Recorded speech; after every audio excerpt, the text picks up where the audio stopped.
I'm up to some. I'm up to some. I'm up to some. I'm up to some. I've been to go, glad that you know. I'm up to some. Heaven just gave me the green light to go. I'm up to some. Girl, I been knew that you been down. I'm up to some. It's always you and your friends round. I see you got the new kin style, pretty in style. Been thinking though, they heard my name round, they don't think I know. Your girl in the back when a cloud chase. I guess for the night we'll keep it all. See, that's a great distraction, but you know I'm on a mission. Y'all got 3 months to get practice, almost like I'm chasing chicken, cuz I'm up to some. I'm up to some.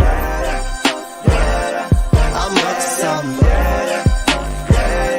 I'm up to some. One day back in my timeline, you was worried about my limelight. You see me different every time I stay in life and make beats more. You control the shift like a keyboard. Hold on, wait, like a paradigm and keep running on like a marathon. Then you reach for your blacks like Farrakhan. But after that be the weedo. Told me that you wanna meet me, no. I don't wanna really be mean, no. But I've had better on the East Coast. Fuck you for the green like CeeLo. All about the green like she go. Phone blowing up like CeeLo too. Guess Ben really got the keys though too, like I'm up to some. I'm up to some. I'm up to some. I'm up to some. Living made me get right. They just gotta sit tight. They can have that limelight. Grab that money on sight. Living made me get right. She just gotta sit tight. They can have that limelight. Grab that money on. What up? What up? What up? That was amazing. That was amazing. I know, Where you right? got those videos of me? I was not expecting that. All right. Yeah, buddy. We got a stalker, a professional stalker that gets in and figures it out. I did that. So welcome to another Wednesday episode of What's Next, brought to you by the fellas at the Courthouse KC and Morgan Perry with Square One Business Services.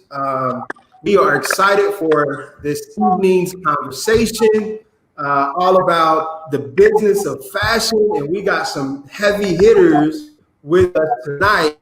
And so what we want to do is kind of do a little round robin introduction and kind of go from there. So it looks like Christy is like right next to us over there. So Christy, you want to start the introductions?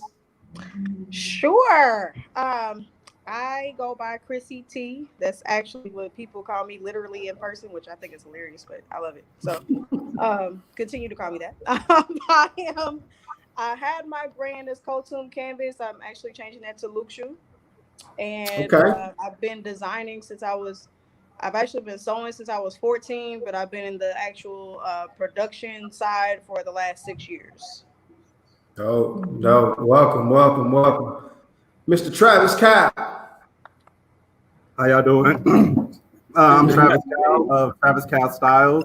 I am a professional designer and a full-time fashion stylist. I've had the opportunity to do tons of movies, tons of videos, a lot of fashion shows. I've had my collection for the last 9 years. I've had a chance to show here in Kansas City. I've shown in Miami, Atlanta, Houston, tons, Dallas. So I'm just excited to be here and be a part of the Porterhouse. So, thank you. Travis, Hey, so I gotta follow you, Travis. We got William down there.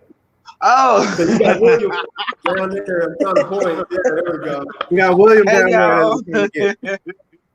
I'm William, aka the Fashion King himself, or whatever. No, but I'm the owner and CEO of Fashion King Inc., which is a style company, and I'm also the founder of the House of Fashion King Inc., which is a house of models that we do fashion shows, we do videos, weddings, just all of the above, personal shoppers, closet, just all those type of things. I've been that CEO for that company for about 5 years now. And I'm coming from Wyandotte County. I'm a Kansas City, Kansas guy. I'm so blessed and excited for all of the opportunities that I have had and to be with you guys and to even to be on this little panel or whatever. So I'm just excited. That's why I'm always gonna be smiling the whole time. Like, No. Well, we appreciate it. We're honored. We're honored. Morgan.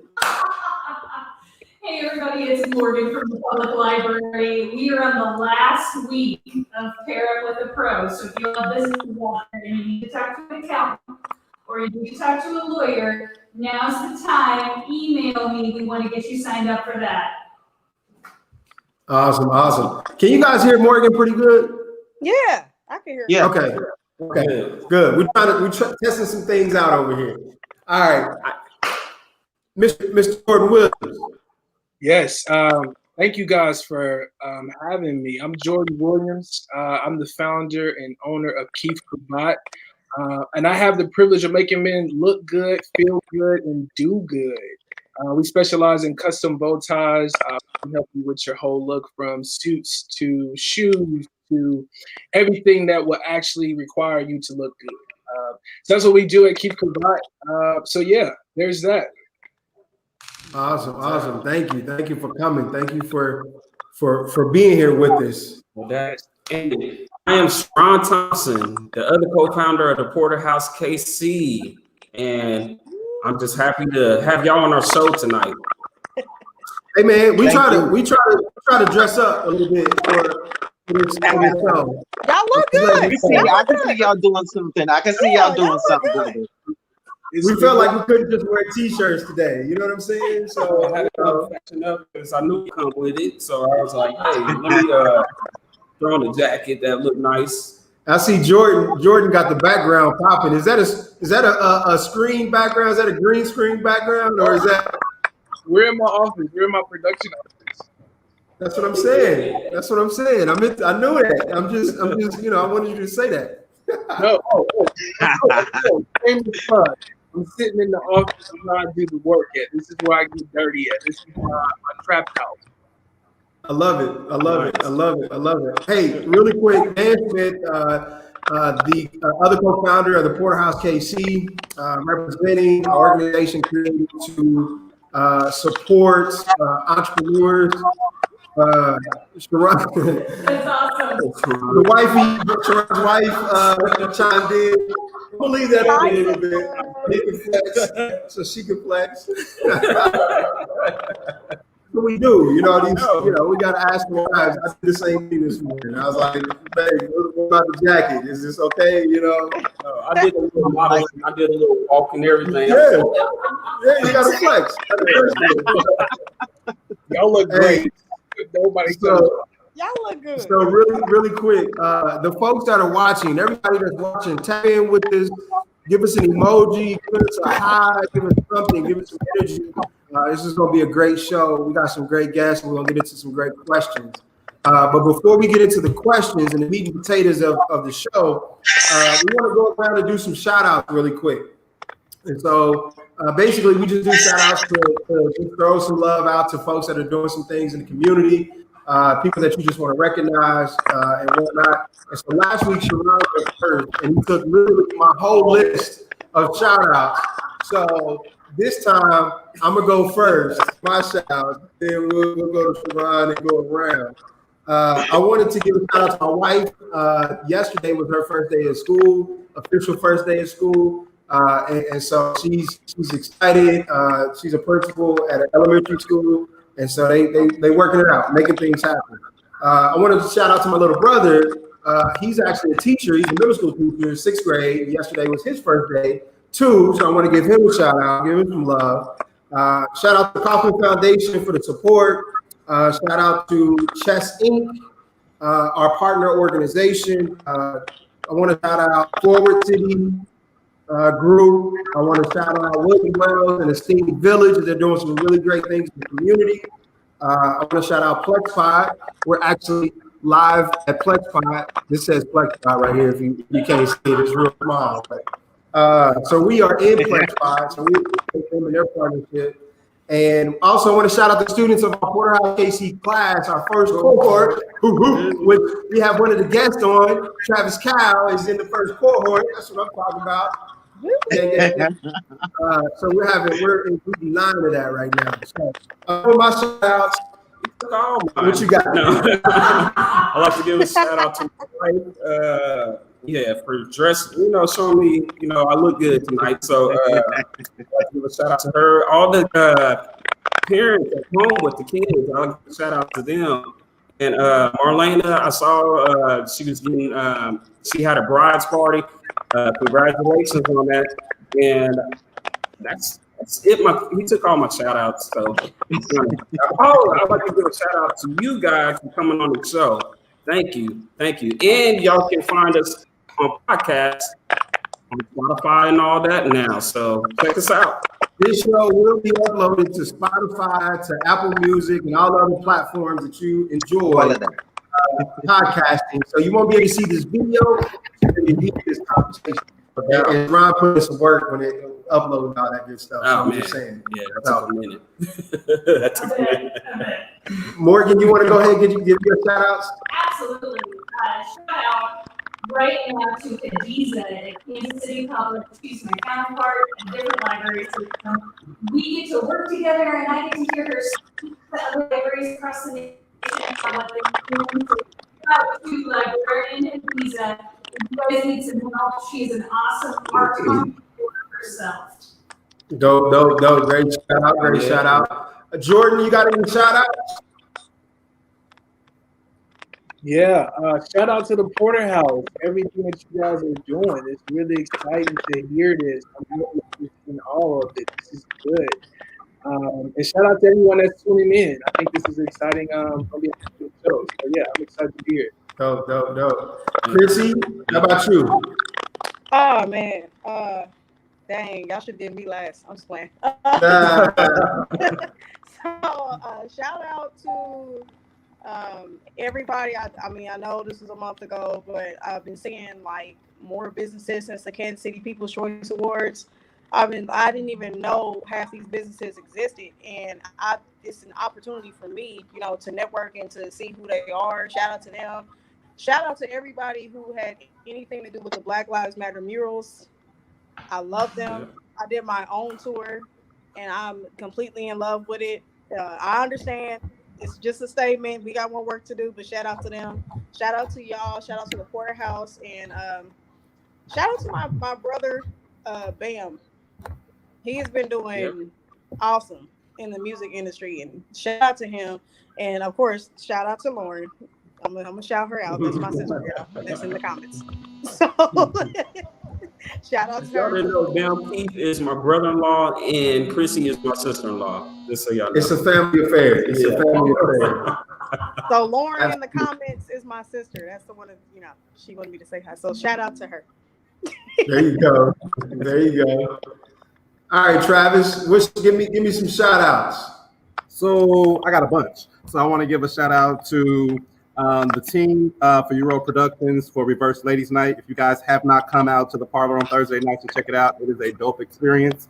We finally got it to where we want it, and it's growing and it's building. I also want to give a shout out to Style Therapy. If you guys do not know Lynette over at Style Therapy, you definitely need to check her out. She's got the most amazing accessories.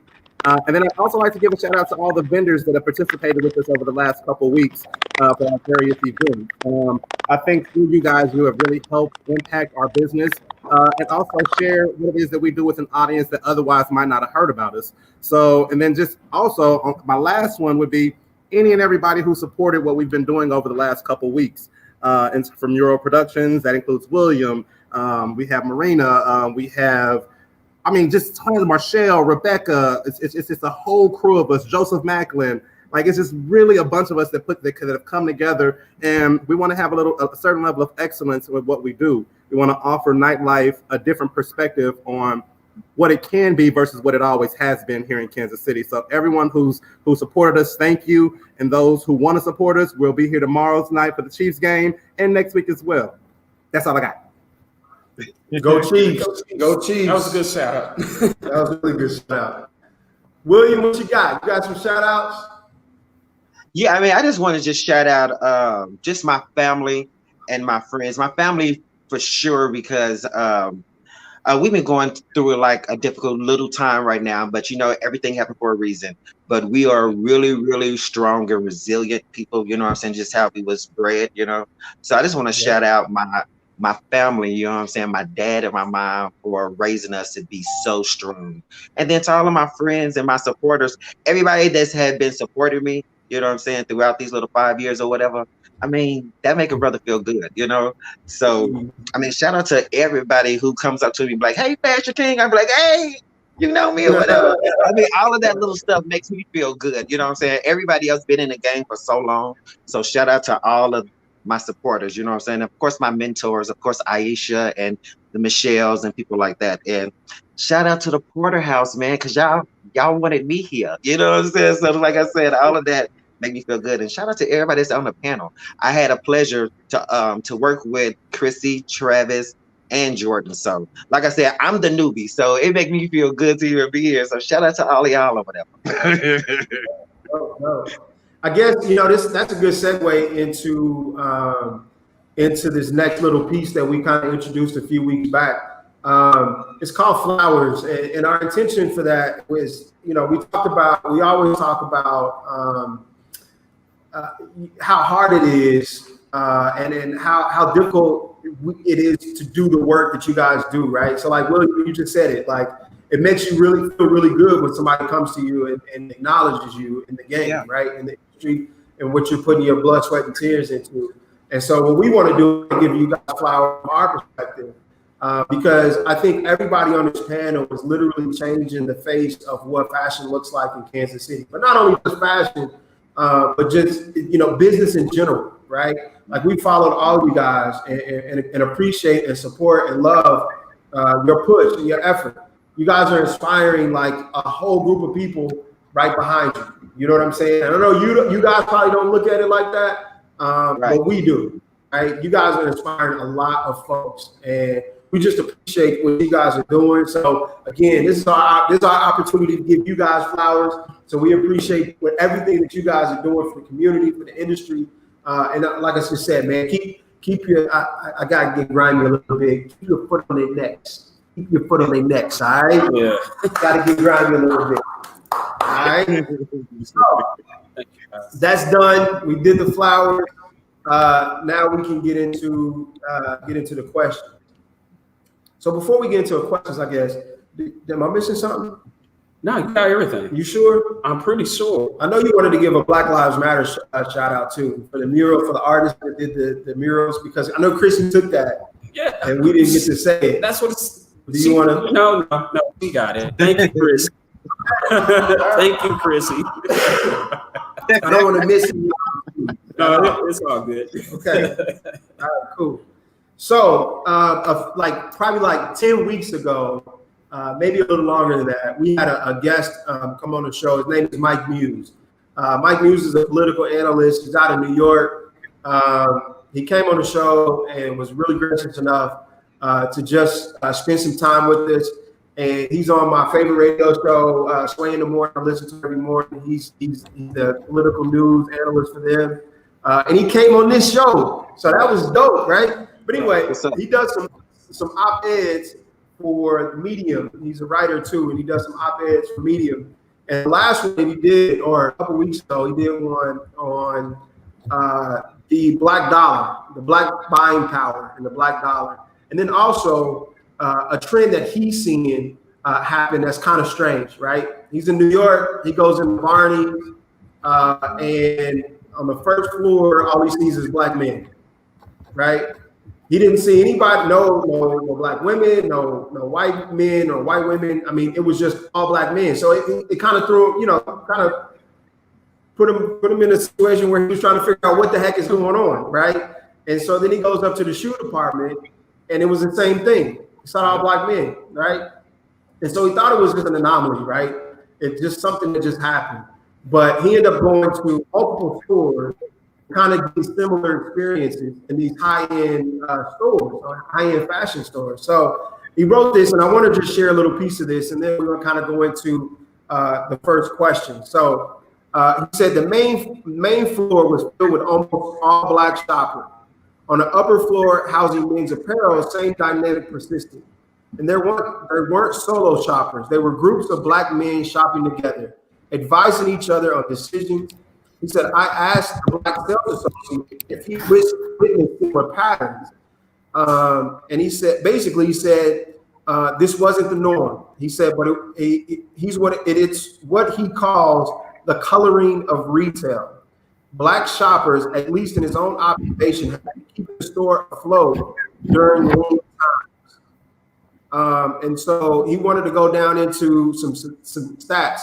And he said, whether stores like this truly don't know that the black buying power was $1.4 trillion in 2019, or whether they choose to ignore the fact that it's another question.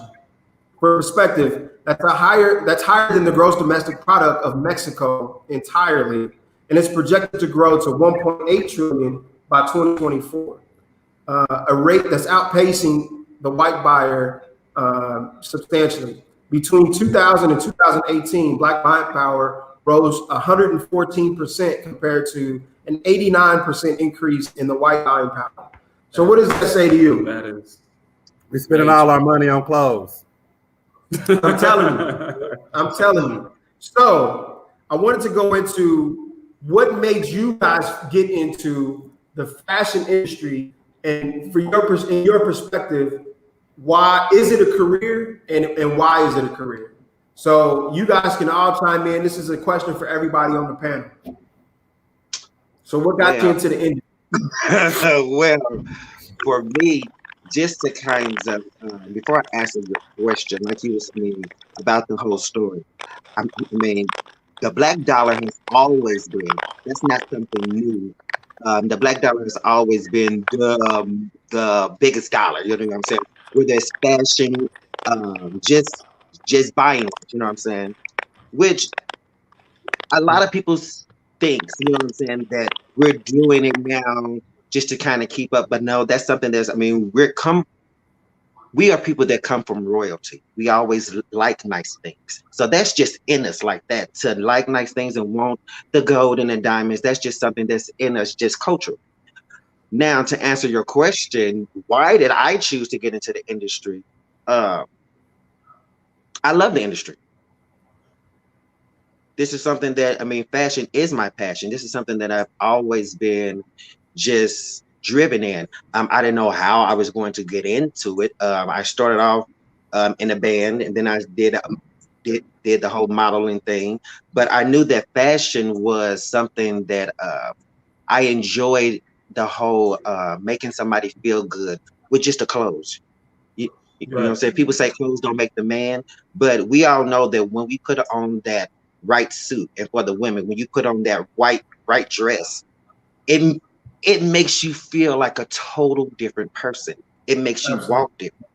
Your shoulders is back, just like you said about the jacket that you got on. You know what I'm saying? You felt like that you had to look good because you knew you were going to be there. So just at the end of the day, it's just thread.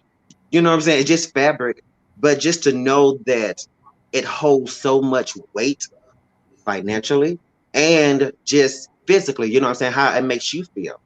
And then it's crazy because this whole industry, like I said, that everyone on this panel chose to get into, it's so it's superficial.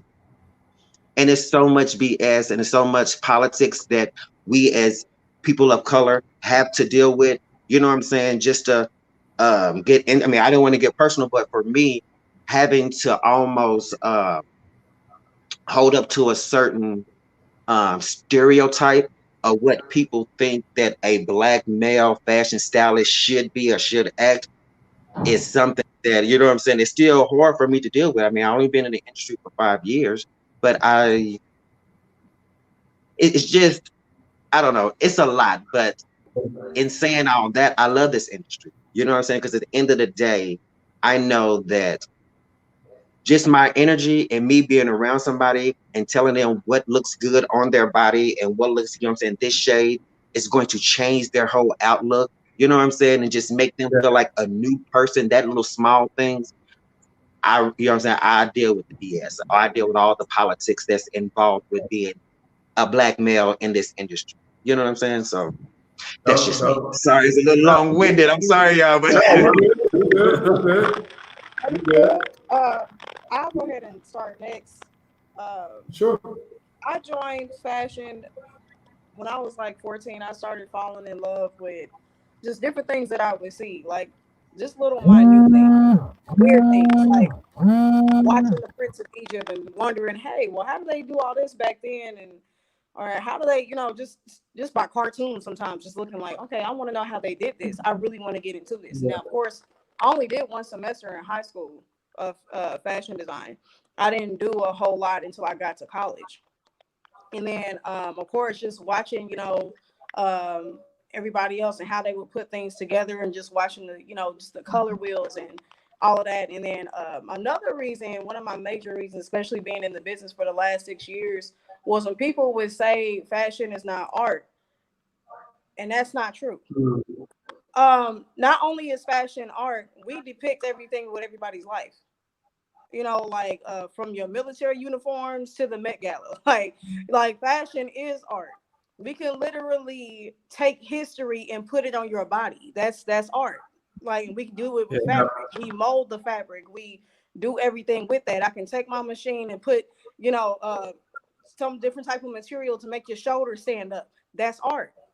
So I can depict how I feel about the 14th century on your body. You're my canvas.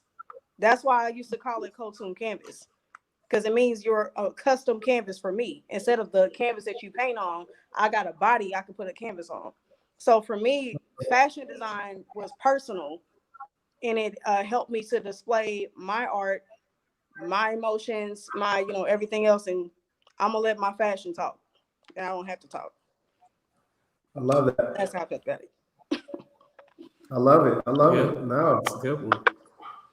George, what you think? Yeah, no, that's powerful. I'm glad that you brought that point up about looking at the canvas and what it can be. But yeah, I echo the sentiments that's being shared. For me, I got into the business of fashion because I wanted to start conversations. And so, if you know anything about designing neckwear, bow ties, anything small is typically tedious to do. And so I don't know what the heck I was thinking, starting off with bow ties. Like that was crazy of me. But I went with it. But the whole reason I started was because when I was in college, I was known to wear bow ties, and I noticed what the layer of confidence that came with it. I was distinguished. I mean, I went to an art school, so to be suited and booted with a tie on was just like it just distinguished me, and I knew that bow tie was starting conversations. And people would compliment me and say, "Yo, where did you get that bow tie from?" And I would just say, "Yo, I made this." And so it became a thing in my mind where I'm like, you know what, I'm gonna actually do this. And so when I moved back home to Kansas City, I began to just design them, and I took neckties and turned them into bow ties. And so I didn't know anything about fabric. I didn't know anything about patterns. I didn't know anything about anything. You couldn't tell me anything about. I was in school for photography and radio, and I got wrapped into the design thing because I just knew what I liked, and I just said I can do this. Why not? And then I took a couple classes. We used to have a fabric store called Kaplan. That was beautiful. It had some of the finest fabrics you could find in town, but it's no longer here. But I went and I used to go to these sewing classes. I forgot that woman's name. They used to teach them, and she showed me a lot of different things. And so over time, my skill set has just evolved, and I've kind of taken it more serious. But yeah, that's how I got into it. I couldn't tell you anything about the statistics and the black dollar being that powerful. I knew it because I think black people are powerful, right? But I didn't get in it for that reason. I just got in it just because it was something that I wanted to do. I wanted to take up space, and if I knew conversations could start for me, it could start for someone else. So that's how I got into fashion. So I just wanted to not acknowledge really quick. There's a couple of folks. Ebony said, I just wanted to point this out. She said her son loves you, Eden's bow ties. Your twin got the same story. So I just wanted to point that out. Ebony, please shoot me. Ebony is playing with me. Eden and me were supposed to have coffee like 2 months ago. Eden, Ebony. I'm calling you out. But tell your son I love him too, and thank you for supporting me. I really appreciate that. Dope. And I shot Dewan. I see the question up there. I'm gonna let Trav kind of answer this one, and then we're gonna get into Dewan's question really quick. So Trav, what you think? So I think to answer his question, how does his child get into fashion design? The easiest way is to start where you are. Start now.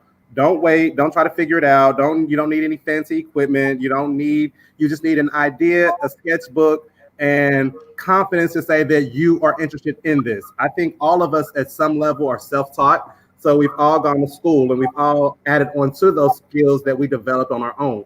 So my grandmother started with me when I was 8 years old, and she taught me how to sew with a pillowcase. So taking that the basic square is a basic skirt. You just add some darts and some theming and do some additional tailoring. So I would say just start where you are. I would say I'm pretty positive that if anyone inboxed any one of us, we would probably respond back with as much information as possible. So it's just a matter of people getting out of their own way and feeling confident enough to ask for the support they need. So I teach sewing classes. I'm sure William has a stylist class he teaches. I'm sure Jordan has a bow tie couture class that he teaches. I'm sure Chrissy is over here doing prom dresses and teaching whatever else. So it's just a matter of getting out of your way and not thinking that somebody doesn't have the time or they're too big or they're too busy to talk to me. Anybody who inboxes me and asks me a question, now it may take a day or two, and if we're not friends, it probably will be spent, so it may be a little bit longer. But I will get back to you. Just give me a second. Hold on. So start where you are. That's what I have to say for an advice. Start where you are today. Don't wait. Go get you a sketchbook, get you some needle and thread, and $5 worth of fabric from Joann's, and just make something. I love that. And Ryan Harvey, we got Ryan Harvey watching. Oh my God. Hey, Ryan Harvey right there. Listen, Ryan Harvey, I've been blessed to be in 2 different shows with him for the Stiletto Foundation. High Stiletto. He is an amazing young man. When I first met him and his energy and just his vibe, you know what I'm saying? I thought he was like my age. I'm like, I'm an older guy, whatever. But you know what I'm saying? But just his energy and the way he speaks, Ryan Harvey is an amazing guy. Shout out to him. There you go. Shout out to Ryan Harvey. And his brother was actually one of the artists that designed one of the murals. That was really dope. Talented brothers with them. That was dope. I think. What'd you say? I said Kansas City's popping. We just got to give it a second. The rest of the world gonna find out. Come on with it. We got to flex. We flexing. Yeah, absolutely.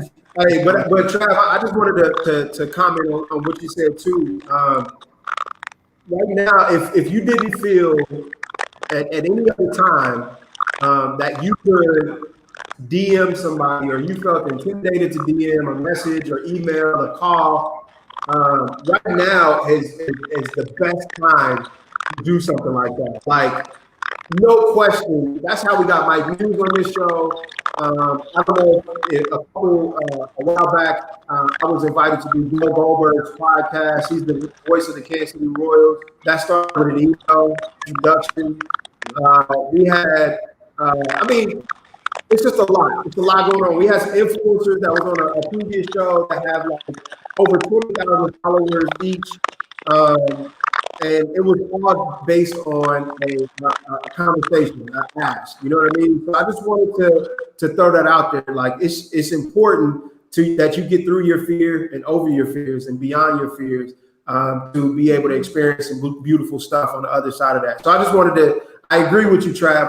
100%. Great advice. So, next question. This is for everybody. How do you stay up to date on fashion or trends? And we're going to start it off with Chrissy. Well, that. Uh-oh. Hold on. Chrissy, we had you muted. You got, yeah. Come on, girl. I believe in you. Come on. Come on. Yeah. There we go.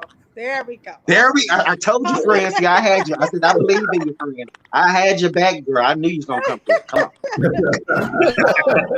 For me, I'm gonna say that's a pretty easy one because I do social media. Instagram is a easy way to just type in search things. You can see, whoever. One of the just going off of this and going off on tangents for a little bit, but Kelly Catrone is probably one of my biggest inspirations in the fashion industry. I don't know how the girl does it. I haven't met her. I tried to look for her when I was in New York and I couldn't find her. But she is like one of the biggest fashion inspirations to me. I love her. I love it's a designer named Iris, and I just keep up with them with social media and it's of course researching and books. I have a lot of books, a lot of fashion books. I'm building a little library here in this office. This is my second bedroom, but that's my office in there. And I have a lot of fashion design books, stylist books, pattern making books from it's a whole bunch of stuff that I have and that I'm building just to stay up on it, stay up on knowledge, and of course different cultures too. So different cultures kind of help with that as well. I love that. Love that. Yeah. All right, Travis, you the same question. So when I first started off, I was a huge proponent of like researching everything. So I collected like 10 years of like hardback, like paper Vogue magazines. Back in the day, they were quite thick. They were pretty big volumes. So imagine having basically 120 of those stacked in your bedroom closet. So so that was that. But now where I'm at, kind of like what Ebony, one of the commenters on the post said, you kind of create your own trends. So I'm at a point where I don't really tune into fashion shows anymore. I don't really go to department stores and look. I don't really look at a lot of magazines anymore because I feel like I'm more inspired by what's happening around me. So I kind of read the energy of my clients. I read the energy of the people who I work with. And then also, I'm pretty dope. You know what I'm saying? So I have to just kind of lean into myself and trust my own instincts and know that what I'm doing is better than what everybody else is doing. That's subjective. That's a very subjective thing. But in my mind, in that moment when I'm creating, there ain't nothing doper than what Travis Cal got going on right now. And so that's kind of how I think about things. And I don't mind being different. I don't mind, bucking what people consider the normal. You know what I'm saying? So stripes, polka dots, patterns, zigzags, let's put them all together and see what we come up with. We don't have to just choose one. Ain't nothing wrong with a little sparkle and shine. It really puts a smile on people's faces. And I'm telling you, how you dress, how you wear. Come on with the razzle dazzle. Come on. I mean, William got his whole man chest out. Just let it look. I mean, come on with the razzle dazzle. Can do for you. Just look, listen, trip. I mean, but that's what I'm saying. So it's just finding your own voice. You know what I'm saying, and not being afraid to be different until somebody else comes along and can co-sign what you're doing. Don't feel the need to jump on what everybody else is doing, because how does that give you a point of difference? How does that allow you to tell your story about fashion through your lens if you're doing everything else? Like the biking shirt trends and the crop tops that everybody hopped on, I thought it was super dope. But it takes me back to when I was 8 years old and everybody in Kansas City was wearing biker shorts. So that wasn't a trend that I was able to get with, but the ruffles on the sleeves, the volume, the big trim, all of that spoke to me. You know what I'm saying? And I noticed that from what I saw happening around me versus spending a lot of time. Don't get caught up in books. Look at the people. The people will tell you what they want. You know what I'm saying? You can look and just identify things. Take the time to learn how to read a look, if that makes sense. You know what I'm saying? Like, just kind of break it down piece by piece. This is the jacket. This is the shirt. Okay, I don't understand. What were they doing here? Were they talking about proportion? Were they trying to play with silhouette? Are they playing with volume? Are they playing with texture? Just take a moment to figure out what fashion is saying. How does this piece present itself? How does it fit on a body? What body type is this piece going to look best on? Is this something that's going to fit a lot of people? I think that's more important in understanding who you are and your vision than understanding trends. I see that. I want to give a shout out really quick to a couple people that joined us, that commented. If you're on here, throw a shout out there, throw a comment out there. Miss Fails, we appreciate your comment. Terry Facts, People will tell you what they want. Yep. Said represent Ebony has been giving us love. We appreciate it. Ryan obviously was in the building. DeJuan, Busy Benton. Casey, where you at? Willie's in there. Hines, Lauren, Morgan Perry. I mean, but there was a comment in there, so we just all good, all good. My bad. Go ahead, Sharon. Jordan, the same question. I'm gonna ask you the same question. How do you stay up to date with fashion or your trends, as far as when you putting it on the clothes on the guy and matching the bow tie with it? How you stay up to date with that? Yeah, no, I think the creative process is very unique. It's a very delicate process. So when you think about what Chrissy is sharing and Travis, I think both of those are necessary. The balance is really up to you. And so, like how I like to personally stay up with it is I do have my favorite brands. Like this is a brand called Scotch and Soda that I've just great admire. It's just impeccable.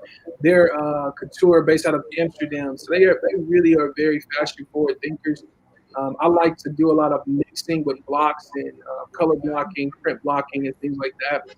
But going back to what the client needs, right? And so when I have a client sit down, we do a consultation. We identify what is your vision. You know, we kind of ask these very self-centered questions. What does it look like for you to show up in the room? How do you take ownership of the room when you walk into it? What do you want to feel? What is that like? And try to capture the essence of the client.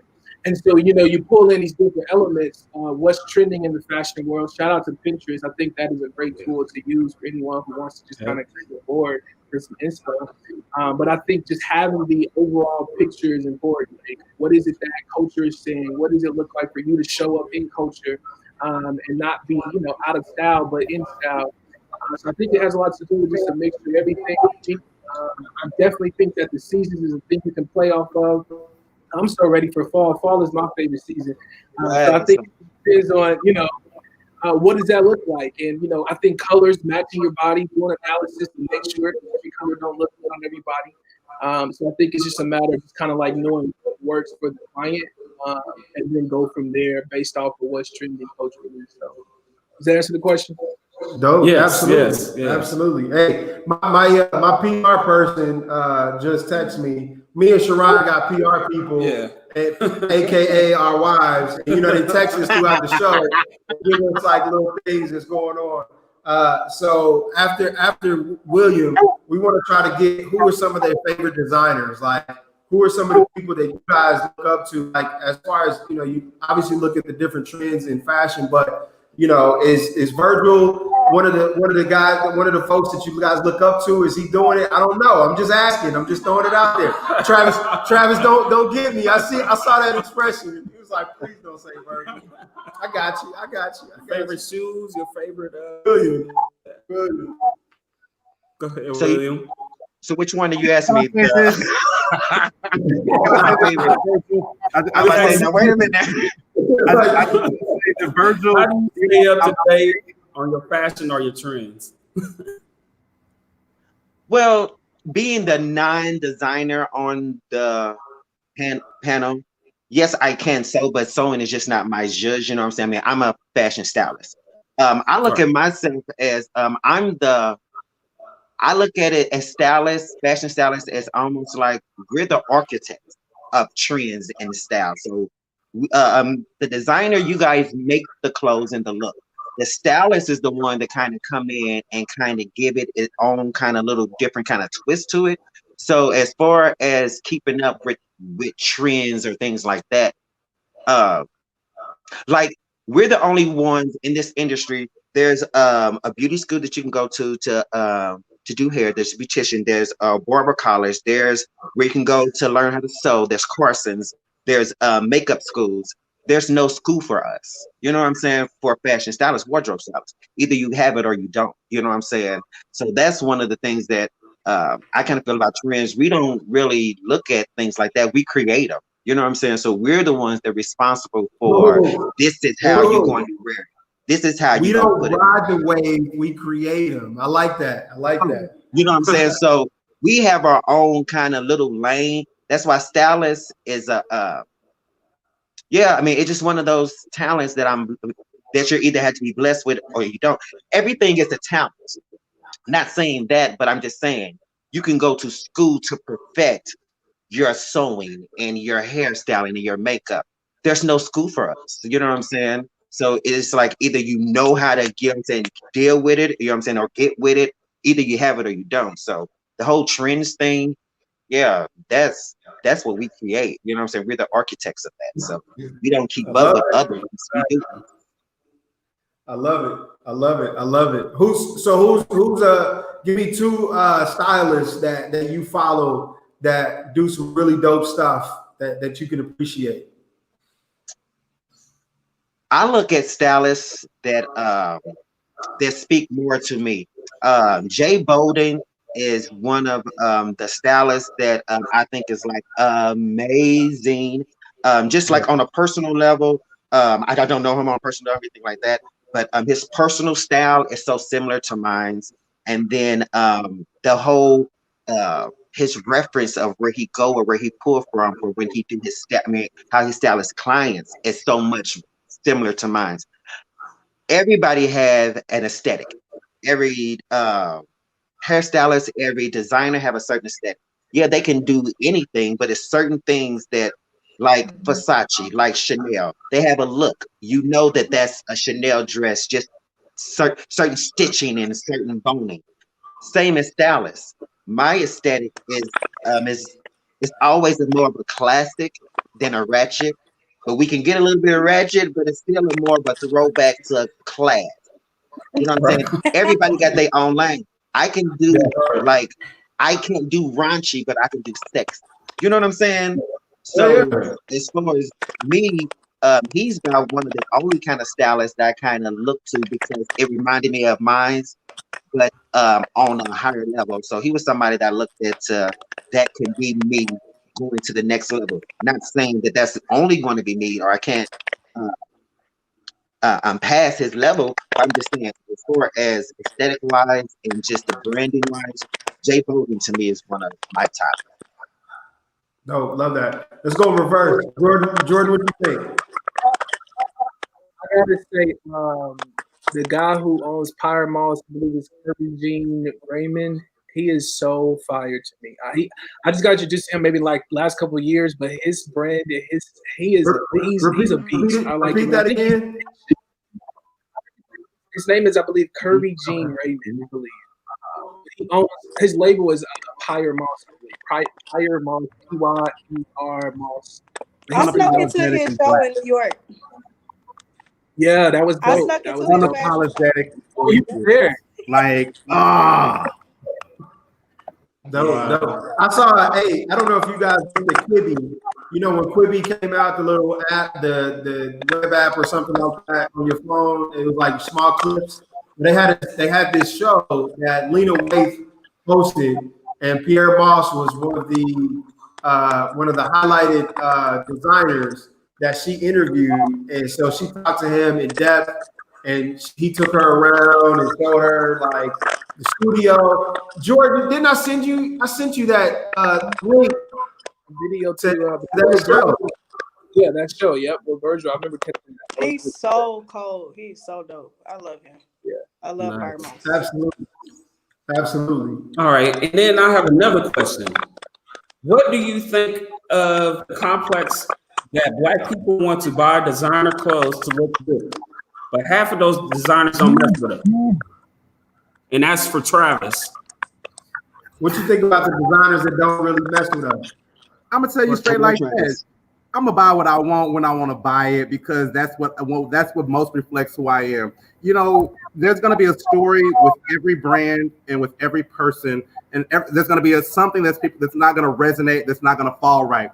When I create for things that are to my aesthetic with it desire that other people will like that. Sometimes I miss the mark. You know what I'm saying? Maybe it's too low in the front. Maybe it's too high in the back. Maybe they don't like my color palette this season. You know, maybe it's a new idea that I'm working through and it's at the very beginning points of the stage. And it may take me 2 or 3 seasons in order to work through that idea to get it to where I want it to look, feel, and be like. So I don't feel that way. You know what I'm saying? Like, go William. I gotta. I'm sorry, but I just had to tap in. Listen, no. Listen, if you ain't for us, you ain't getting none of my money, baby. You know what I'm saying? This is how I move. If I want something that looks like yours, I don't mind a good knockoff because you ain't getting that money. My brother on that corner is getting my money. You know what I'm saying? I'm not going to go in my stores and spend my hard-earned money on you and support you, and you ain't supporting me. What that look like? If we don't support us, no one will. I'm sorry, I just had to go in on them. Listen, I like a good knockoff, but if you ain't supporting me, I will go and get a knockoff of that same mother and make it look like it's something. The devil is alive. Nope, you can't get mine. Sorry, I had to tap in. See, I don't mind being black. You know what I'm saying? I love it. When I started my company, people used to look at me like I had clients coming to me or people come to me and saying, do I fear that I'm putting myself in a box? Because Chrissy will tell you, for the first like 3.5 years I started my company, I will only deal with models of color. My clients was only black or people of color because in my mind frame, see, both of my parents are entrepreneurs. So I come from the whole business, so I understand that. But we were black. You know what I'm saying? So if we don't support us, how do I expect somebody else to? Now, that being said, I had to open up, you know what I'm saying, expand myself. Now, I know that if I only kept myself in the box, because now I'm doing the exact same thing that they was doing to us. So I had to realize in this industry, I had to be open. So yes, I am going to have to start working with people that don't look like me to get to a certain level. But in the beginning, baby, if you don't support me or if you don't support our cause or even just if I can't look at your ad and see somebody that look like me, not just one surrounded with 16 other white folks, then how do I feel comfortable in your brand? I can't. That's just for me. That's just for me. Now I do have clients that still want that brand. And if you want it, I'm gonna go out and buy it for you because it ain't my money. But I'm saying for me personally. I got you. And then I'm gonna try to lean them on to something else. I'm like, now look, now I can get that for you, and I can save you a few dollars. You know what I'm saying? But if you want me to go in the store and get that, I got you. See, I'm from 26 and 20. I don't mind being where I'm from and doing all that. But at the end of the day, this industry, it is what it is. I love it. I love it. Go ahead, Kirsten. Yeah. I love that because I love our people and I love that there are so many people who want to design that are currently designers. I will also say, as much as I appreciate our people, I also appreciate what they did do because it helped me learn. It helped me learn like different aesthetics and whatnot. So I will say that. But I love our people because we take that, we flip it, turn it, reverse it, and make it better, you know, like, and then we originate based off of that aesthetic. So, and I just love, especially the designers here in Kansas City. I'd be blown away, especially the Black designers here. And we don't get enough credit if you ask me, but I'm just saying, like, we are dope. We are really dope. And I will say though that I learned a lot from that higher elitist, the fashion elitists up there, you know, whatever you want to call them. I did learn from that. So it did help me better my aesthetics. It helped me better my business. It helped me better clientele as far as like how I deal with my clientele and how I provide and deliver with them. It helped me a lot. So I will say that. I will say that. That's all I'm gonna say. I love it. I love it. I love it. Travis, you had something? So I just want to add that when I first moved to Kansas City, and even before I moved here, one of the things that I was able to kind of set myself apart was because I did take the ideas of luxury labels and how they move, and luxury houses and how they move, PR firms and how they move, create the same kind of feeling around my brand, and then push it forward so we can be inspired by other people. William, we're gonna argue all day, every day about that. That's just where I live. I'm designer. Like this all day long. But that's people don't feel that way. You know what I'm saying? That's just how I personally feel because I'm a luxury stylist with a luxury background, and that's what I do, and that's where I learned. But that's where we come from. We are luxury. We are luxury. That's where we come from. So you're taking from somebody that come from us, that stole it from us. We created luxury. They didn't. Well, how do you know that they stole it from us? How come two people couldn't have the same idea at the same time? Those are facts. Those are facts. You know what I'm saying? I'm not saying my opinion. I'm just saying, you know what I'm saying? Those are just facts. You can't take, you know what I'm saying? I'm sorry. Jordan, I want you to come in here. I want you to get your If somebody just tell me what was the question, I don't remember it. So, what's your thought? So, basically, summing it up, what's your thoughts on the high-end fashion designers that really don't have designers that look like us or really support, that Black business, but we run out and we're trying to spend our money on some of these high-end fashion designers that don't really support us? What's your thoughts on that? Well, I mean, I think you gotta, obviously acknowledge that these high-end fashion designers are attached to the fashion houses, right? Which are in Paris. They're not even here in the States. So I think when you acknowledge or pay homage to how it was built and how it was designed, from Louis Vuitton to Gucci and Coco Chanel, I don't think we were ever really in the space predominantly. And I think why we see so many of us wearing, especially entertainers and people who are very influential, is because they have stylists. The stylist has access to the product. They get the product to the client, and you don't really hear us because we're not. So I don't think that the entertainers that do wear this even know half of the stuff that they're wearing. They're only wearing it because it's trending, and their stylist got it to them. If you peep game, a lot of these entertainers and people that wear this stuff, they don't even know who they're wearing. They just told to wear it, and they wear it. So I think it's a give and take, and I think what's happening right now in our culture and how everyone is awakening to to this understanding that we are here, right? We're all human. Pick us up and let's support each other.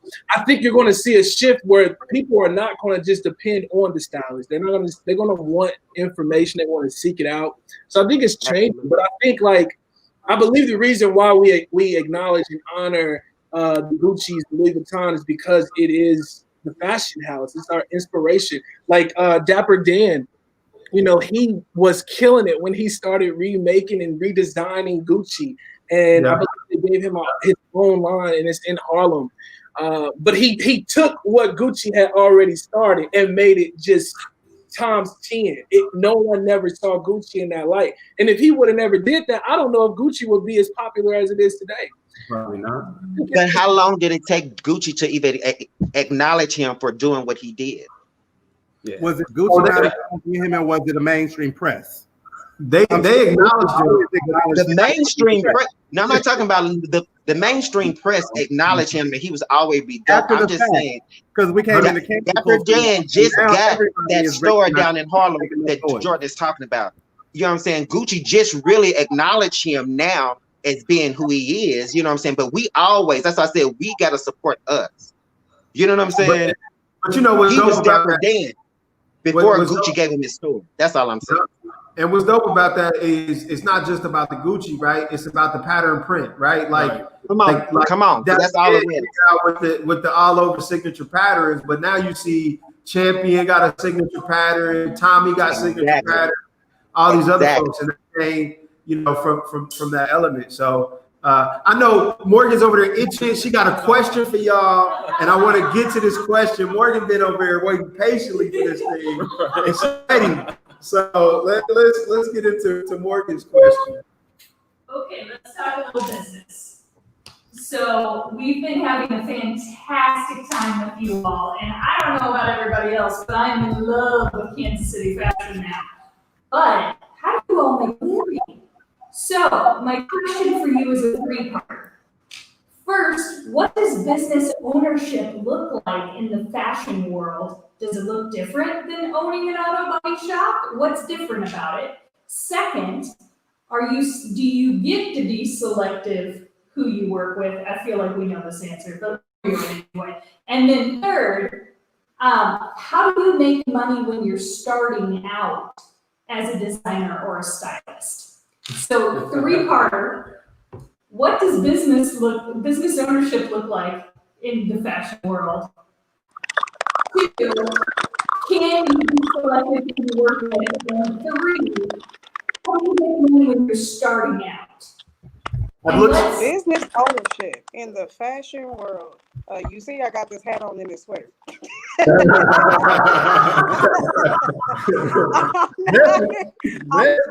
I'm not dressed up for a reason, okay? Because business ownership, when you own the business, is you don't, a lot of people, you don't ever make your own stuff. Well, I'm busy making y'all stuff. I like making other people feel beautiful. So no, not as often as I want to. And of course I have sketches, of course I have designs, but like business ownership, just it looks like you being busy, you creating the website, you creating an outlet for people, to come to you for a specific, style or whatever. And then the fashion business, of course, is, to me, is much different than many other industries. It's a lot of other industries where I'm just kind of like, I wish it was this simple, or I wish that was that easy. I wish I could just click a button and do this, but no, I gotta sew the buttons on and make sure I put the zipper up right and make sure it fits on your waist right, and I gotta take it off if it don't fit. Like, for in the fashion industry, it's a lot of detail when it comes to the business aesthetics, the business part of it. What was the second question? Second question was, do you get to be selective who you work with, or are you just taking whoever every day? Do I select who I work with? So, Yes. So how selective? So how selective are you in your process? Or if somebody's got the money, are you just, let's take the money and figure it out for them? Anybody? For all my followers in the comments, I'm as real as they come. All I'm gonna say is, to be honest with you, with any business, whether it's fashion, right? This is just me being honest. People have the right to be selective about who they work with. It represents their brand. It represents who they are, and like I said, like I keep saying, the aesthetics of your brand. It represents all of that. Now, am I going to say I'm going to be so picky to where I just deny you? No, I'm just going to give you a price and we'll see if if you want to work with me or not. And that's all I'm just going to give it to you straight like that. Here's my price. Here's this fee. Let's consult. I'll measure you. Let's sketch it out. Let's go through the process. If you want to go through the process, here's the invoice. If not, thank you for inquiring. And that's just how I would put that as far as like, being selective, because I don't want to say like you should be so selective to where you rude and you hike up your prices simply because you don't want to work with a person. Like, that's rude to me. But other than that, I mean, I just give you a price. If you want to work with me, cool. If not, thank you for inquiring. And that's just how I keep my professionalism. Yeah. Trav, what you think? Unmute yourself. Sorry, guys. I'm muting everybody in the background because when I don't, then it's feedback when somebody else talks. So that's why I'm trying to go back in between muting and not. So it's not to be rude or anything like that. I'm just trying to eliminate the background.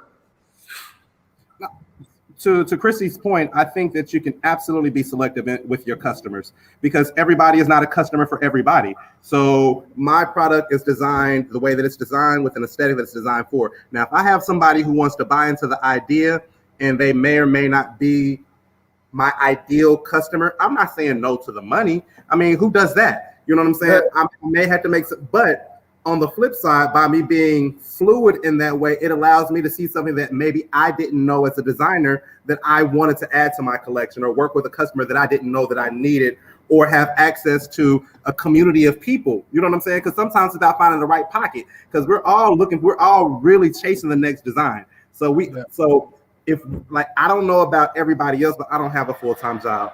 So if I'm not creating, if I'm not making, if I'm not outsourcing, having a meeting with someone, if I'm not having a consultation, selling a closet, a dinner, a dress, something, there's no money coming in. You know what I'm saying? It's like, I mean, no money. Like no stimulus, no nothing. It's done. So I'm just saying we have to just kind of create our own lane, create our own voice, and not be afraid to tell somebody no, thank you. You know what I'm saying? We get caught up in sometimes wanting to. Chrissy made a good point that she does what she does, and she will give a price point. But sometimes you can tell somebody no, thank you, and it's okay. And I had to learn the hard way because I was the person who said yes, yes, yes, yes, yes, and then you find yourself not inspired to create the product. You don't deliver it on time. It's not to the customer specifications because their vision and your vision were not aligned from the beginning.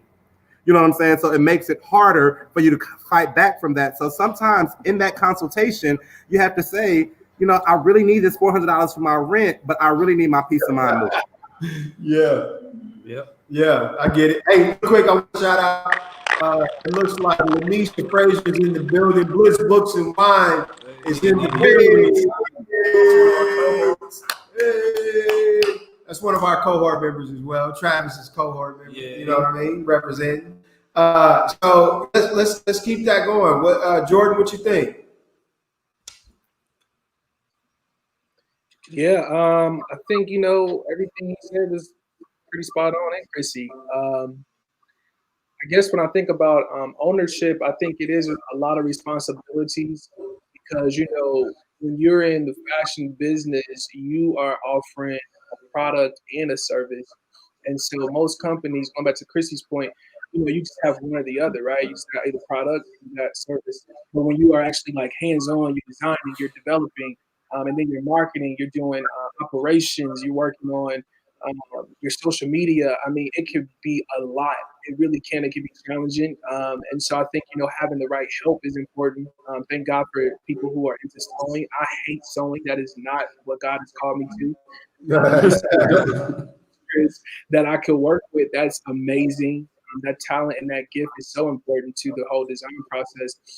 But in addition to that, I think, to sum up what they were saying about, the dollar and how to find who you service. I think the target market, like identifying exactly who your market is and, appealing to that crowd and making sure that you offer them a product. I know, you gotta, like he said, you gotta kind of chase the money, but not really chase it. But you gotta position yourself where the money is. And so over time, my target market has changed, and now I just focus on weddings, because everyone who's getting married is going to need a suit. They're going to need a tie. They're going to need to look formal. And so when you think about a target market, right, it's kind of like if you were to have a paintball gun analogy I was learning. If you take a paintball gun, you shoot it, you have the target, and then you have all this splattered paint. So it's like you target the wedding client, right? You focus on them, the groom, but then all these other people come in just because they like what they see. And so I think, when you kind of have that mindset, you can just specifically reach. But if you got somebody that says, yo, I'm not getting married, I'm going to the wedding, or I got a special event I just want to look nice for, then you can offer them, a service and still make some money off of it so you can build your revenue.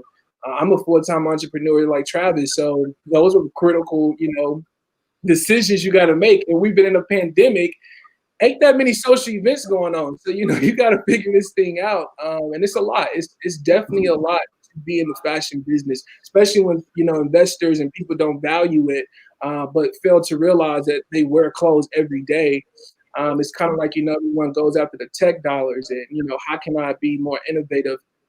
But I think, it's necessary.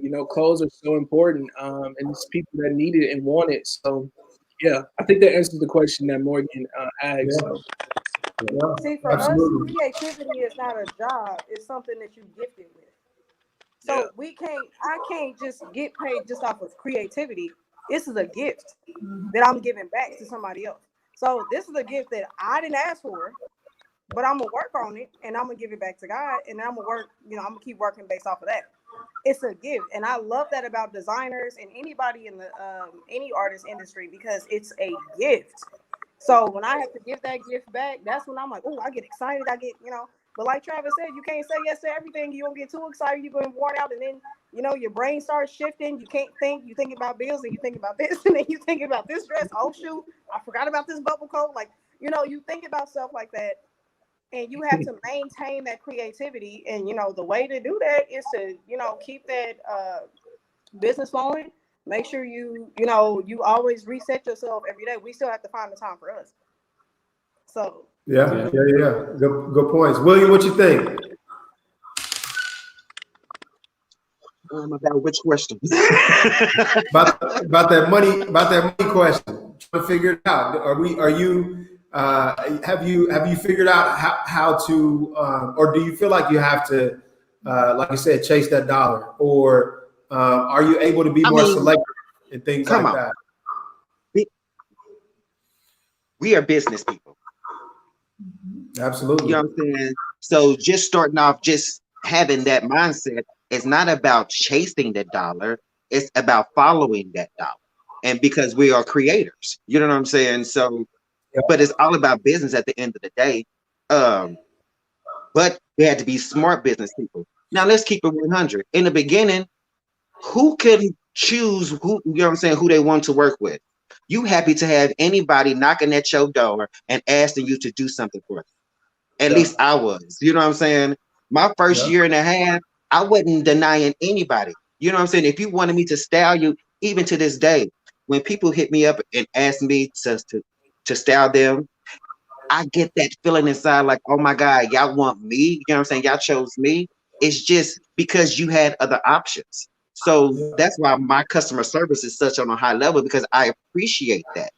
Now, that being said, been in the game for 5 years. Do I stock my potential clients on social media just to see what kind of person they are, just so I can get a mindset of them? Yes, I do, before I say yeah. But in the beginning, no, we wasn't turning them. Well, at least I wasn't turning down nothing but my collar. And sometimes I might have that pop up.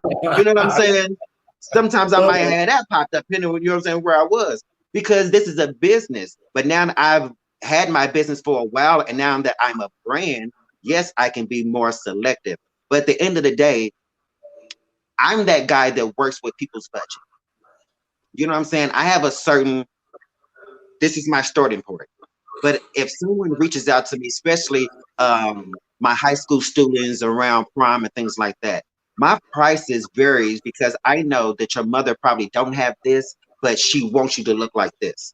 I'm that perfect guy to come to, because I'm not going to hit you over the head and lose that client, you know what I'm saying, just because you can't afford what this client can. You know what I'm saying? Because if I know if I get you in the dough, I'm going to get you again. That's been a big, you know, to me, in my mind, that's been a good business.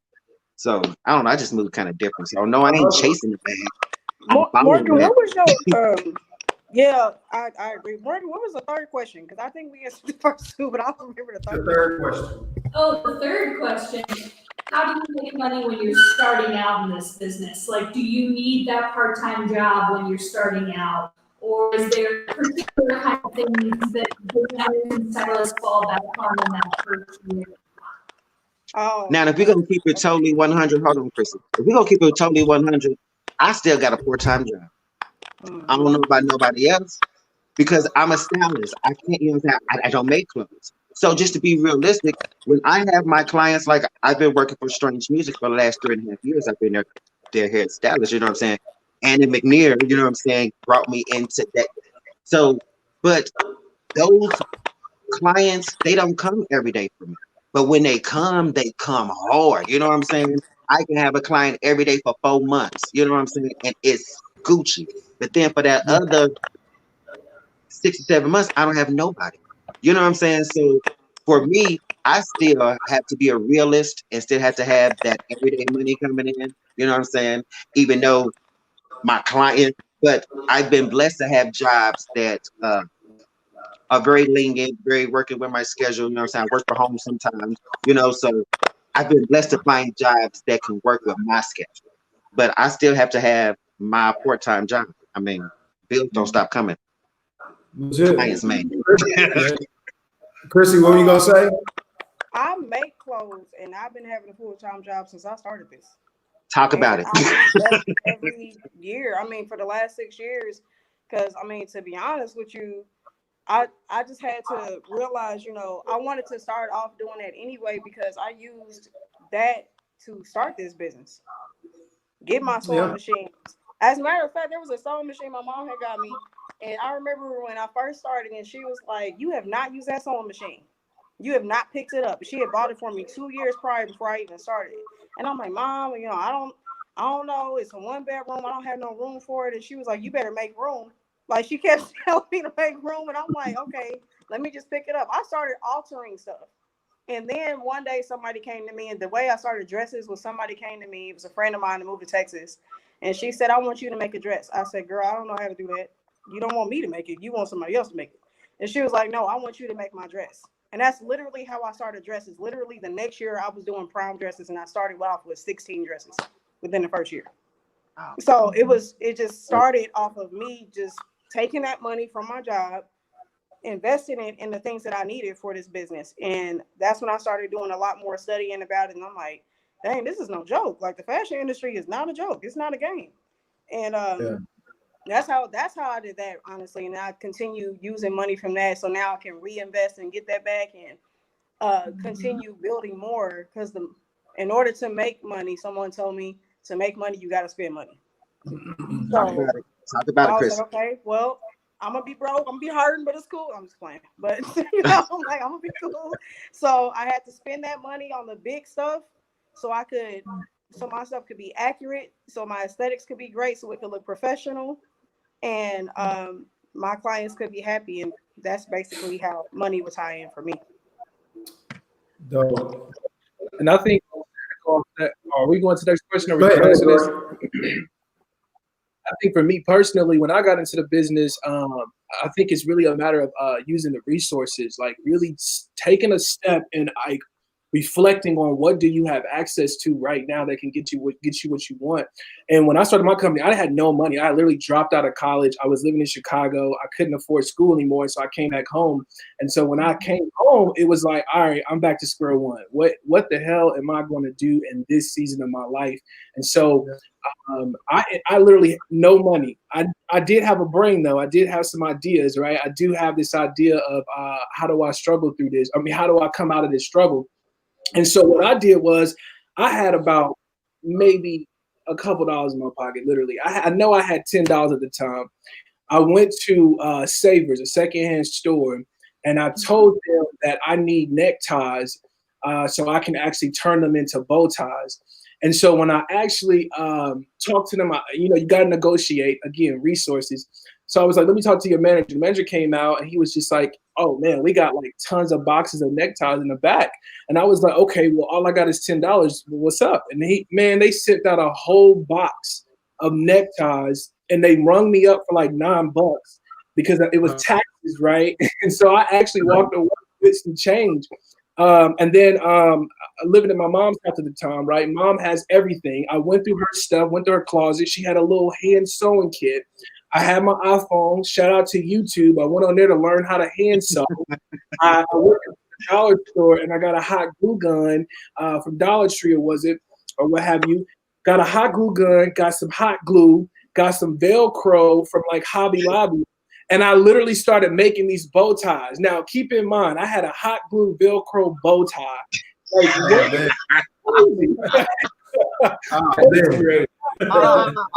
You couldn't do this. You know what I'm saying? And I did a fashion show. Bonnie Monroe, shout out to her. She BMX fashion show. I went to her show. I did it. I had a vendor table. People bought these Velcro hot glue. This is it. I am doing this. You can't tell me nothing. And then, you start to kind of pick up a little weight. You start getting in front of your clients, and they like, what is this? What? Like, okay, I got to do better. I got to find things that's going to actually make my product look good. So I think it's a matter of just literally starting with what you got and being okay with that. Recognizing that you're not going to be year 5 on day 1. You're not going to be year 10 on day 1, and just going with it. People will either get with it or they won't. And those who get with it will get behind you and you'll be able to grow and evolve. So I just encourage anybody, and I think that's applicable to any interest or any capacity of what you do in entrepreneurship. Just start what you got, and then you'll start to see, is this really something I want to do? But yeah, I started with nothing. So talk about the dirt. That was my dirt story, and now we're here in this office of mine, and I can actually I know how to sew now. You know what I'm saying? I know how to use a sewing machine. So I think it's just a matter of starting what you got. That level up. That level up. I love that. I love that. So really quick, so we're pushing on we're getting close to an hour and a half, and this is a great conversation, right? And I don't want to cut the conversation, but I definitely want to respect all our guests and everybody because we obviously you got your lives, right? Everybody got their own lives. So I want to do one last question before we actually wrap it up. What we do is we do a little round table, a little robin on your last feelings, last thoughts. So I guess you can boil this last question into your last thoughts as well. So then we'll go around the table, around the room. What is necessary to be successful, quote unquote successful, whatever you guys feel like success is, in Kansas City as it relates to the fashion industry, and also your last thoughts as it relates to the whole conversation that we've had. William, if you want to go first, since you're right there. Well, for me, it's energy. That's what I think it is. And what I mean by energy is I've been booked not because I'm just the dopest stylist, because people like the energy that I bring on set, to the shoot, to the show, or whatever it is. So for me to be successful, now we're just talking in Kansas City. To me, it was my energy, and then I can't avoid that pink elephant in the room. It is about who you know. Yeah. You know what I'm saying? And it's once you get there, you have to know what you know. But you have to get through the door. You know what I'm saying? First. So it is about who you know if you want to keep it 100. But once you get there, if you don't know, it don't matter who you know. You know what I'm saying? So you have to have the talent. Yeah. And then once you get there, what are you bringing to the table? Are you making it easier on the set? Or are you making it more complicated? Are you being just rude? Are you being standoffish? The reason why I'm just so goofy and all that stuff is just natural, but that's what got me booked. That's what made me, you know what I'm saying, really, really successful in Kansas City. So for me, that answer is energy and being a good business person. Come on, man. I hate the whole stigma when it comes to Black businesses and all that kind of stuff, because it's not true. You know what I'm saying? It's a made up thing, but yeah. It's all about, you know what I'm saying, good customer service and your energy. Dope. Exactly, I love it. Exactly. Travis, we ain't heard from you in a while. What's your answer to that question over there? and your closing thoughts as well, Travis. I think my answer to the question is having the courage to look fear in the face and do it anyway. Because every day we're going to find something that tells us that we're not good enough, we're not talented enough, someone's better, our prices are too high, our prices are too low, we're too skinny, we're too fat, whatever. I'm Black enough, I'm not too Black, I'm too white, whatever. There's going to be something that excludes you, and all of that is fear-based. So being able, when all that negative noise starts talking to you and starts telling you that you're not good enough, you figuring out, digging deep, inside, pulling up from the bootstraps and saying, you know what, I got this. And I don't quite know what I'm doing, but I'm going to do it anyway. I will figure it out on the other side. So just pushing past your fears. And then I guess for my final thought, I would say, do it anyway. Whatever comes your way, do it anyway. You know what I'm saying? If someone asks you to do something, like right now for me, because I had been so set in my ways, I'm on a year of yes. I know I still say no to a lot of stuff. I know I'm still quite difficult to work with on certain things, but I'm on a year of yes. So if you ask me to do it and it works in my schedule, it works with my brand, I may or may not be getting paid. It depends on what it is, but the answer is probably going to be yes if you ask me, because I'm just trying to open myself up to new experiences. So if possible, do it anyway. Open yourself up to something to a possibility that you didn't know was there. So just yes. I love it. That's great advice. I love that. Chrissy, what you think? Man, I got a mouthful, but I'm gonna keep it. I'm gonna keep it. So, just to piggyback basically off of what Travis and William was saying, that's you gotta go to those networking events. Go be the vendor at some of those events that you never saw yourself doing. So and then use those resources that you gather. Don't just tuck the business card in the back of your wallet and never pull it back out. Use these resources, like network with these people, barter. That still works. Um, Bartering still works. I don't care what nobody says. It works for me. It can work for you. You got to know how to do it. So I'm like, you be resourceful. Make sure that you stay professional at all times. I cannot stress how important that is. Another thing, I know a lot of people disagree with this, but I'm gonna say it anyway. If you are starting a business, if you own a business, and you have been out there like for a while, being professional on social media is a must. It is a must.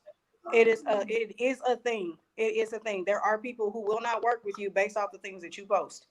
You have to be careful with what you post. You got to be careful with what you put out there, because you don't want people to feel like that you are unapproachable, and there go your money. There goes your client. They might lead to bigger clientele who might know somebody in LA, who might know somebody in New York or overseas. You don't know who knows who. So, and then that's the resource. You losing that resource based on because you want to be who you want to be and do what you want to do and evolve as you keep doing this business thing. Evolve.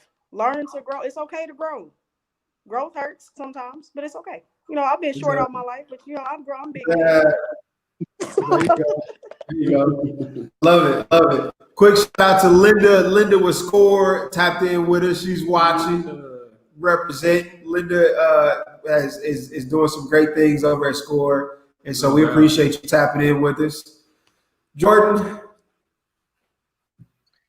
I think if someone would have told me when I first got into the business of being in fashion and design, or just even entrepreneurship in general, if someone would have told me, and I'm trying to think of it, I really can't think of it, but it has something to do with what you don't know, you just don't know. And so instead of trying to learn how to build marketing campaigns, learn how to operate a budget, finances, accounting, instead of learning all the business elements, and this is just creatives I'm speaking to.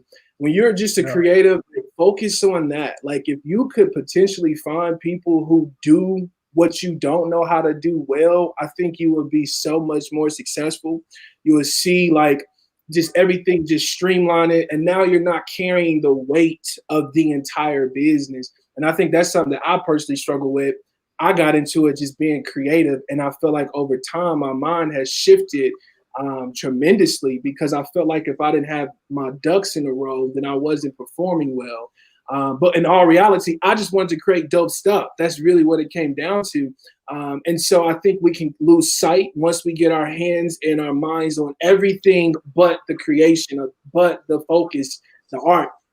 So I would encourage any artist or creator to really just seek out people in that space that know what they're doing and let them do it. And don't micromanage. Don't try to handle that. Just do what you are called to do.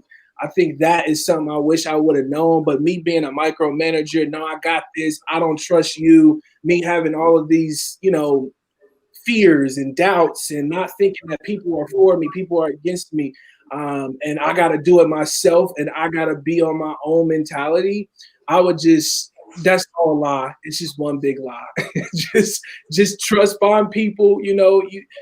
People are funny acting. I think we all know when somebody trying to play us. So just being, not stupid, but just being conscious of the fact that, you can't do all this by yourself. You just can't. And so I would encourage you to find the support.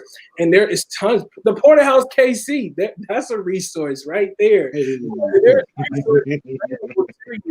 and I think it's just a matter of finding that so you won't get so bogged down to the business side. Just focus on creating if that's what you do. Dope, nice. Dope. I love that. What you think, Morgan? Whew. This is a hard one.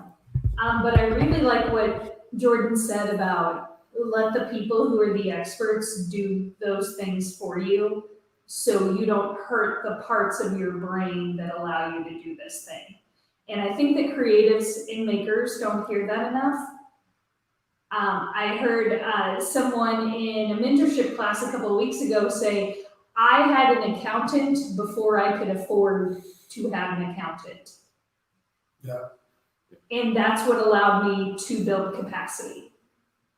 And so I love that. And I want everyone at home, if you're watching this, to see the joy that the panelists exude, like it's busting out of them on screen. There's so much joy, but also listen to I had to have my part-time job. Because you can do that. You can afford your rent and work your passion. You can do that. Just be real with yourself about how much it takes to feed you and house you per month. Get it covered, and then the rest is your time. Get your stuff covered. Don't get in a bad relationship, because believe me, there's a lot of people out there that were like, oh, I just have to marry better and I can do whatever the hell I want. No. No. Find a way to get your stuff at the bare minimum covered, and then work your passion, because you are why we want this city. You are why we live here. Do you think Patrick Mahomes would have brought a Whataburger to any other city? No, just this one. It's this one. This is the one where it's special. So please take these people as an example of how you can make this work. This could be reality. No doubt. No. So I know that we normally give our little last minute spiel, but today's fashion week. So I think we should get up and really kind of show. I will. Come through, fellas. We gotta flex on them really quick. We gotta flex a little bit. Come through, fellas. Y'all better come through. Did we get it? Is it good? Y'all did that. Y'all did that right there. Yeah, fellas. Yeah, fellas. I was like, I had asked my wife a couple times. It's effort. We put effort into this. You know what I mean? Effortless. That's what I'm talking about. Hey. Move on. I'm gonna tell y'all in advance, when I stand up for the fashion show, it's only business on the top. At the all bottom. Love it. I did this because I thought it was only gonna be waist stuff. So the fact that y'all made me bust out my polo sweatpants on camera. Oh my God, no. No, Travis. You want a fashion show? On the sweats, like, oh my God! Oh no! Hold on. But y'all know something. I'm not even gonna front. Why I'm up here like I'm all dappered out, but I got on my sweatpants too. I got on my straight Adidas sweatpants. Look, I wasn't about to fake with y'all. I wasn't gonna fake with y'all at all. Oh my God! Everybody just got dressed from the shoulders. From the waist up. That ain't nothing. Absolutely. That was fun. So we appreciate you all for joining us again.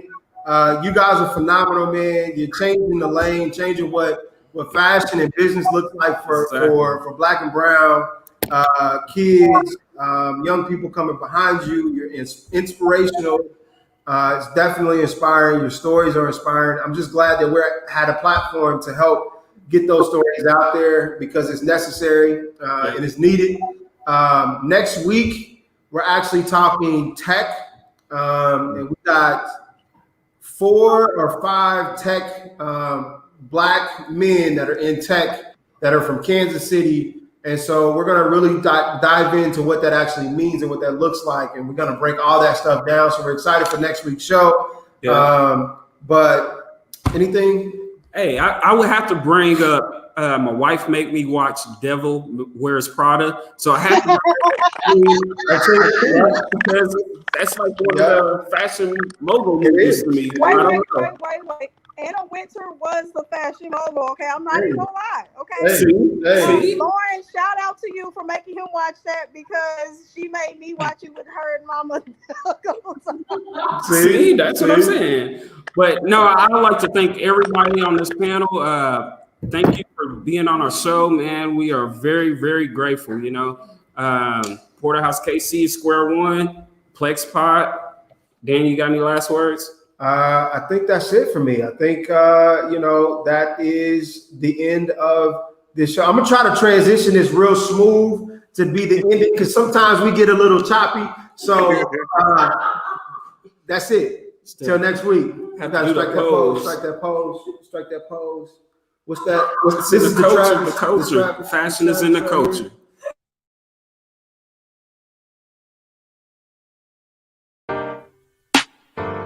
I'm up to something.